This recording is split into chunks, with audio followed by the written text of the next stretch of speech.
Good morning guys, nandito tayo ngayon sa Pasig, sa Bridgetown Central Park, na kung saan dito natin makikita ang tallest lighting projection art sa buong mundo. Ayun siya oh. Okay, so puntahan natin, lapitan natin. Ang ganda pala rito. Bale nag-jogging tayo, so puntahan na rin natin. Ang tahimik. Sa tingin ko no, ito yung mga bagong umuusbong na business district dito sa Metro Manila.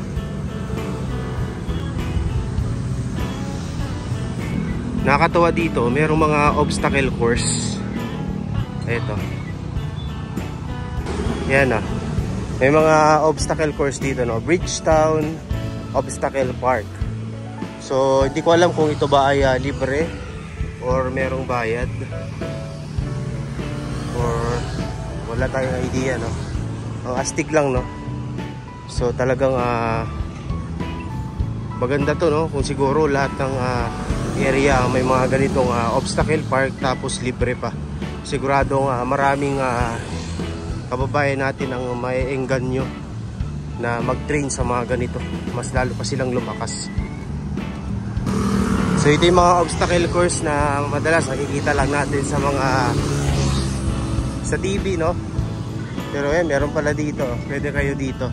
I think merong mga membership siguro dito no, to para makapag train dito. Astig oh. Tsaka napakalinis ng lugar, napakatahimik. Tumatawid tayo ngayon dito sa pedestrian. Malapit na tayo dun sa The Victor. Tapos napapansin natin marami na rin mga itinatayong mga gusali rito no, mga condo. Ayan. Ganda, linis ang lugar, ang tahimik. Nandito rin yung isa ngayon sa mga sikat na mall no, yung bagong bukas na mall na Opus Mall, sa sobrang ganda raw. Ayun yung The Victor oh. Nakikita na natin dito yung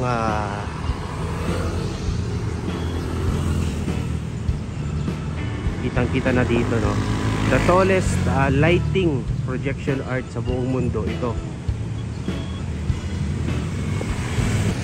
Okay, so meron ding ginagawang parang open space dito.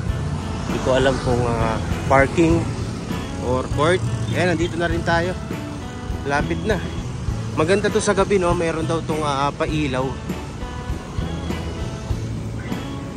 Medyo malayo lang talaga. Ang laki oh.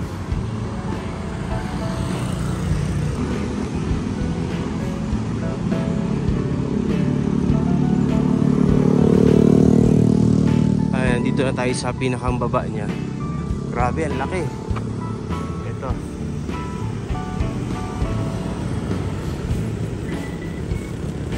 Ayan siya. Tsaka kung mapansin nyo, no, hindi siya talaga totally solid. Ano siya, yung parang may mga butas-butas. So, dinisenyo talaga to. For example, kapag merong bagyo. So, isa to sa mga pangontra para hindi bumagsak.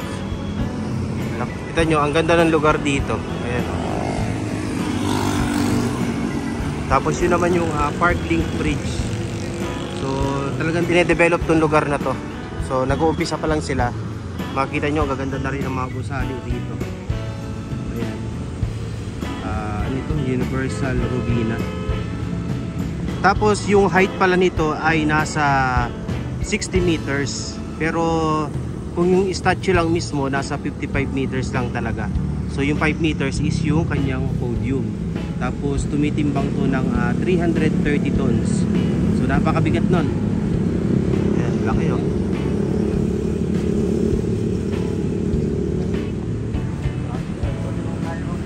So pakita ko sa inyo no, ayan. So hindi siya talaga solid.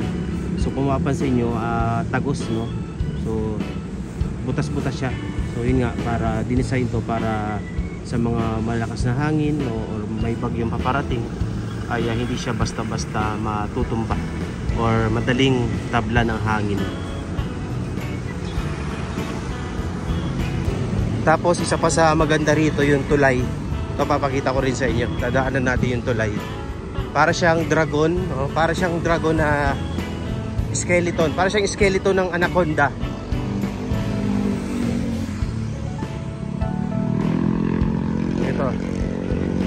Ito pa yung, andito lang siya, ayun, ayun, yung mismong Victor. Grabe. So, andito lang siya sa mismong tulay. Paano ng tulay? Bago rin tong tulay na to. Ayan. Hindi ko alam kung anong pangalan ng bridge na to, pero ilalagay ko na lang dyan sa screen. Grabe, ang ganda, Tapos, safe para sa mga siklista. May mga bollards na bakal, hindi plastic. Ayan. Ito yung structure ng gilid dito. Ganda ng disenyo. Para siyang kalansay ng dragon. Ito naman yung kabila. Ang ganda, diba?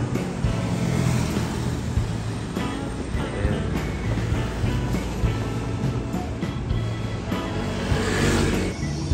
I think hindi pa to tapos, no? Pero continuous pa rin yung ginagawang pagsasaayos dito.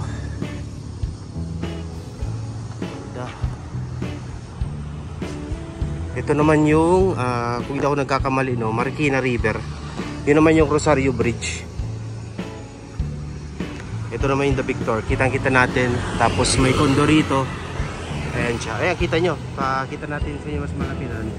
Kita nyo, ayan, hindi siya solid, Talagang tumatagos yung hangin dito. Pero ang bigat nito ay nasa 330 tons. Dun sa nakalagay sa kanyang description. Grabe, Itong part na to unti-unti nang umuunlad.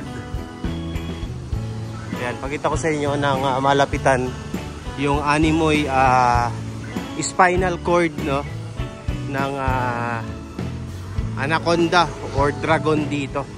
Kung hindi ako nagkakamali, ito yung Opus Mall, nasa unahan lang nito. Ayun yung Parkling Bridge sa kabila. Ganda. Ganda. Sana lahat ganito, 'di ba? Sana lahat malinis, maayos, maliwalas. Tsaka kagandahan, pwede naman pasyalan, para mansuot sa lahat. So pwedeng pasyalan ng kahit sino. Hindi porket ganito kaganda, akalain ng iba para lang sa mga may kaya, may yaman. So okay naman to para sa lahat. Ang safe pati ng paligid rito.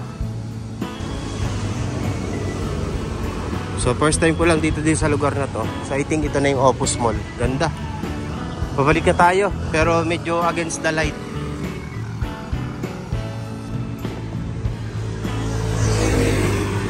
Ito yung malaking spinal cord design dito sa may bridge. Malapit dito sa The Victor, dito sa Bridgetown. Masarap pala dito, masarap mag-jogging. So ngayon kasi medyo tanghali na tayo, kaya wala na tayo nakikita, wala na kayo nakikita. Medyo mainit na yung sikat ng araw, masakit na sa balat. But yun lang po, Maraming salamat and thank you and God bless.